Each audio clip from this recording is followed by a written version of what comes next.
Halo, apa kabar sahabat tangguh? Kami hadir membawa informasi upaya Indonesia dalam membangun ketangguhan bangsa menghadapi bencana. Disiarkan dari studio BNPB, inilah program Kilas Sepekan. Kita mulai dari berita pertama. Kepala Badan Nasional Penanggulangan Bencana Letjen TNI Dr. Suharyanto melantik 92 pegawai negeri sipil di lingkungan BNPB di Aula Sutopo Purwonugroho, Geraha BNPB Jakarta pada Kamis, 23 Juli 2026. Pegawai yang dilantik merupakan hasil seleksi penerimaan pegawai negeri sipil tahun anggaran 2024 dan akan ditempatkan di unit kerja untuk mengisi berbagai macam formasi jabatan. Prosesi pelantikan berlangsung secara khidmat, diawali dengan pembacaan keputusan pengangkatan, pengambilan sumpah jabatan sesuai agama masing-masing, penandatanganan berita acara, serta penyampaian ucapan selamat kepada pegawai yang dilantik. Dalam amanatnya, Kepala BNPB menyampaikan bahwa pelantikan ini merupakan langkah strategis untuk memperkuat kapasitas kelembagaan BNPB dalam menghadapi tantangan bencana yang semakin kompleks. Kepala BNPB juga menekankan 3 hal penting kepada para PNS, yaitu integritas, profesionalisme, dan semangat gotong royong. Turut hadir jajaran pejabat pimpinan tinggi madya, unsur pengarah dan pimpinan tinggi pratama di lingkungan BNPB. Dengan bertambahnya 92 PNS ini, diharapkan pelayanan BNPB kepada masyarakat dalam penanggulangan bencana di Indonesia dapat semakin optimal, mulai dari tahap pencegahan, kesiapsiagaan, tanggap darurat, hingga rehabilitasi dan rekonstruksi. BNPB menggelar Gladi Ruang atau Tabletop Exercise (TTX) sebagai bagian dari latihan bersama Pacific Partnership 2026 di Kota Sibolga, Sumatera Utara pada Kamis, 23 Juli 2026. Latihan ini menjadi sarana bagi pemerintah daerah dan para pemangku kepentingan untuk menguji kesiapsiagaan, koordinasi, alur komunikasi, pengambilan keputusan, serta pengerahan sumber daya dalam menghadapi skenario bencana banjir di Kota Sibolga. Widya Iswara, ahli madya Pusat Pendidikan dan Pelatihan Penanggulangan Bencana BNPB, Bayu Pradana, menjelaskan tabletop exercise tidak hanya menguji rencana yang dimiliki setiap instansi, tetapi juga memastikan seluruh unsur mampu bekerja secara terpadu saat bencana terjadi. Melalui diskusi berbasis skenario, peserta menyusun langkah penanganan mulai dari peringatan dini, kaji cepat, penetapan status keadaan darurat, hingga penanganan penyintas dan pengakhiran tanggap darurat, sekaligus mengidentifikasi sejumlah kesenjangan. Dengan ini, BNPB berharap kesiapsiagaan dan kapasitas daerah dalam menghadapi bencana terus meningkat, sehingga penanganan dapat dilakukan secara cepat, tepat, terpadu, dan terkoordinasi. BNPB terus memperkuat keamanan perencanaan pembangunan daerah berbasis pengurangan risiko bencana melalui Lokakarya Penguatan Rencana Kerja dan Rencana Kerja Daerah di Medan pada Kamis 21 hingga 23 Juli 2026. Kegiatan program Siap Siaga merupakan kolaborasi BNPB dan pemerintah Provinsi Sumatera Utara melalui Bapeda dan BPBD Provinsi Sumatera Utara. Deputi Bidang Sistem dan Strategi BNPB, Dr. Raditya Jati, pada sambutannya menegaskan bahwa pentingnya pemahaman tentang pengurangan risiko bencana, supaya pemerintah tidak hanya menangani, tetapi juga memperkuat pencegahan bencana sejak dini. Penguatan perencanaan dapat dimulai sejak awal dengan cara menerapkan zona rawan bencana terbaru, pengintegrasian rencana induk, percepatan rehabilitasi, rekonstruksi pasca bencana, penganggaran daerah, dan rencana tata ruang wilayah dapat dilakukan secara berkelanjutan. Selama 3 hari dilaksanakannya, Lokakarya menghasilkan rumusan usulan, program prioritas pengurangan risiko bencana dan pemulihan pasca bencana, sekaligus pemetaan kewenangan, sumber pendanaan, target, lokasi, serta nomenklatur yang sesuai dengan ketentuan tertentu. Melalui perencanaan berbasis penguatan risiko, BNPB bersama para pemerintah Provinsi Sumatera Utara berupaya untuk meningkatkan ketahanan daerah, sekaligus membangun daerah dan masyarakat yang lebih tangguh untuk menghadapi bencana di masa depan.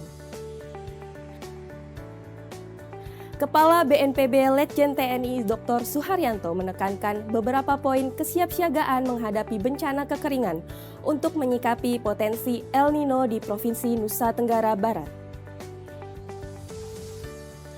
Dalam arahannya, Kepala BNPB menyampaikan bahwa pemerintah daerah perlu mengantisipasi dampak kekeringan sejak dini melalui langkah-langkah mitigasi yang terencana dan terkoordinasi. Berbagai dukungan dari BNPB dapat diberikan untuk memperkuat upaya tersebut, di antaranya pelaksanaan operasi modifikasi cuaca, pembangunan sumur bor di wilayah yang mengalami keterbatasan sumber air, serta penyediaan bantuan air bersih melalui mobil tangki.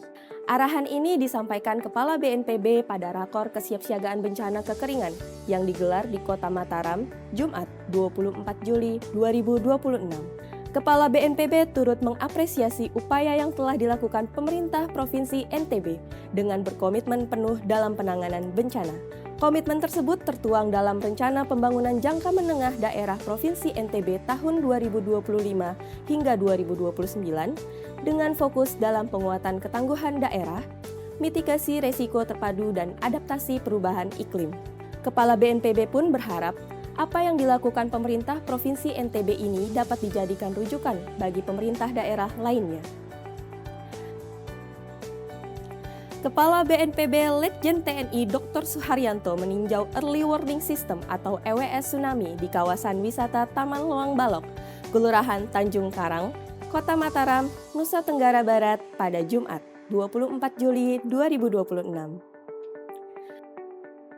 Hasil uji coba menunjukkan sirine masih berfungsi dengan baik dan mampu menjangkau radius suara 2 hingga 3 km. Alat ini terhubung dengan sistem deteksi gempa bumi dan perubahan muka air laut, sehingga dapat aktif secara otomatis maupun dioperasikan manual apabila diperlukan.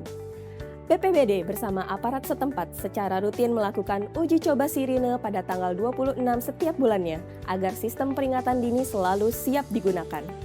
Melalui keberadaan early warning system ini, BNPB berharap masyarakat dapat menerima informasi secara cepat dan akurat, sehingga memiliki waktu untuk segera melakukan evakuasi ke tempat yang lebih aman apabila terjadi ancaman tsunami.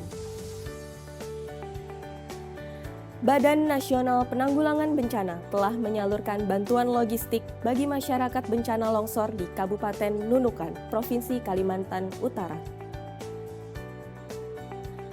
Bantuan logistik telah tiba dan mulai didistribusikan secara bertahap kepada warga di Kecamatan Krayan Selatan yang masih terisolir akibat tertutupnya akses jalan penghubung dari Krayan Barat ke Krayan Selatan oleh material longsoran. Kondisi tersebut menyebabkan sekitar 460 kepala keluarga atau 1.507 jiwa dari 13 desa terdampak. Sebanyak 4.453 ton bantuan disalurkan, yang terdiri dari paket makanan, susu balita, dan perlengkapan kebersihan. Distribusi ini dilakukan dengan menggunakan pesawat perintis menuju Bandara Longlayu agar bantuan dapat segera diterima oleh warga yang terisolir. BNPB bersama pemerintah daerah dan instansi terkait juga terus berkoordinasi untuk mempercepat pembukaan akses jalan serta perbaikan jembatan yang rusak, sehingga mobilitas masyarakat dapat kembali normal. Komitmen membangun desa yang tangguh terhadap bencana kembali ditegaskan di Kabupaten Sumbawa. Sebanyak 6 desa di Kecamatan Moyo Utara mengikuti gladi lapang yang diselenggarakan oleh Muhammadiyah Disaster Management Center atau MDMC bersama Badan Nasional Penanggulangan Bencana dengan dukungan program Siap Siaga pada Sabtu 25 Juli 2026. Kegiatan yang berlangsung di Sumbawa Besar ini melibatkan sekitar 1.000 peserta yang berasal dari unsur masyarakat, relawan, pemerintah desa, organisasi kemasyarakatan, akademisi, serta berbagai pemangku kepentingan di bidang penanggulangan bencana. 6 desa yang mengikuti kegiatan ini meliputi Desa CBW, Pungkit, Barutahan, Penyaring, Songkar, dan Kukim. Gladi Lapang ini merupakan bagian dari implementasi program Karang Tangguh, sebuah inisiatif yang bertujuan memperkuat ketangguhan masyarakat desa melalui pembentukan Forum Pengurangan Risiko Bencana dan Tim Siaga Bencana Desa. Pada kegiatan tersebut juga dilakukan uji coba sistem peringatan dini banjir yang dikembangkan oleh mahasiswa Universitas Samawa dan Universitas Teknologi Sumbawa. Inovasi ini dirancang untuk mendukung penyampaian informasi peringatan dini kepada masyarakat secara lebih cepat dan efektif, sebagai bagian dari penguatan kesiapsiagaan di tingkat desa. Pembukaan pertemuan ECDM ke-48 resmi dibuka oleh Sekretaris Utama BNPB, Dr. Rustian, yang mewakili Kepala BNPB Letjen TNI Dr. Suharyanto dan dihadiri oleh delegasi dari negara-negara ASEAN, beserta para mitra dialog di Kota Bandung, Jawa Barat, pada 28 Juli hingga 1 Agustus 2026. Pertemuan ini dihadiri oleh delegasi negara-negara ASEAN, beserta para mitra dialog untuk memperkuat kerjasama penanggulangan bencana. Mewakili Kepala BNPB, Sekretaris Utama BNPB Dr. Rustian resmi membuka pertemuan ECDM ke-48 dan menegaskan bahwa pentingnya membangun ASEAN yang lebih tangguh menghadapi bencana. Dengan mengusung tema From ASEAN to Global, Strengthening Community Preparedness and Leadership for Sustainable Resilience, pertemuan ini mendorong penguatan kesiapsiagaan masyarakat serta kerjasama antar negara ASEAN. Indonesia juga mendorong penyusunan strategi resiliensi berkelanjutan sebagai respon terhadap risiko bencana, krisis iklim, dan tantangan pembangunan. Pada kesempatan ini, BNPB turut menyampaikan ucapan selamat kepada Timor Leste atas partisipasi perdananya sebagai anggota penuh ASEAN dalam pertemuan ECDM. Melalui pertemuan ini, ASEAN diharapkan semakin memperkuat solidaritas dan kerjasama dalam membangun kawasan yang lebih tangguh menghadapi bencana. BNPB berhasil meraih opini wajar tanpa pengecualian dari Badan Pemeriksa Keuangan atau BPK atas laporan keuangan tahun anggaran 2025. Penyerahan opini WTP dilakukan oleh anggota 1 Dr. Nyoman Adi Suryatnyana kepada Kepala BNPB Letjen TNI Dr. Suharyanto di Auditorium Gedung BPK RI Jakarta pada Selasa, 28 Juli 2026. Capaian ini merupakan yang ke-15 kali berturut-turut bagi BNPB terhitung sejak tahun 2011. Bagi BNPB, opini ini menunjukkan bahwa pengelolaan keuangan negara dilaksanakan secara efektif, efisien dan transparan, serta memberikan manfaat nyata bagi masyarakat, khususnya dalam upaya penanggulangan bencana. Dalam rangka memperingati Hari Anak Nasional 2026, Daycare Cinta Agni-Maya BNPB menyelenggarakan kegiatan field trip ke Taman Mini Indonesia Indah pada Kamis, 23 Juli 2026. Kegiatan edukatif ini diikuti oleh 13 anak Daycare Cinta Agni-Maya sebagai bagian dari upaya menghadirkan pengalaman belajar yang menyenangkan di luar ruang kelas, sekaligus menumbuhkan kepedulian terhadap lingkungan dan keanekaragaman hayati Indonesia. Rombongan tiba di Taman Mini Indonesia Indah pada pukul 9 dan langsung memasuki Taman Burung untuk mengikuti educational tour yang dipandu oleh pemandu wisata. Selama kegiatan, anak-anak diajak berkeliling Kubah Utara untuk mengenal berbagai jenis burung, serta berinteraksi secara langsung dengan satwa.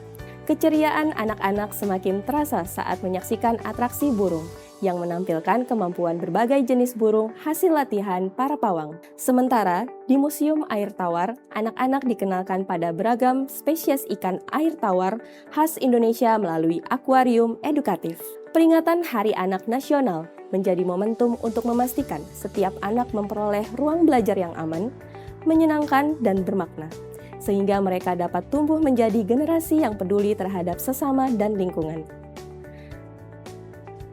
Sahabat tangguh, demikian giat pelayanan publik BNPB minggu ini yang kami rangkum dalam program Kilas Sepekan. Mewakili seluruh tim yang bertugas dari studio BNPB, saya Anggi Asri Tambunan undur diri. Sampai jumpa di Kilas Pekan berikutnya. Salam tangguh.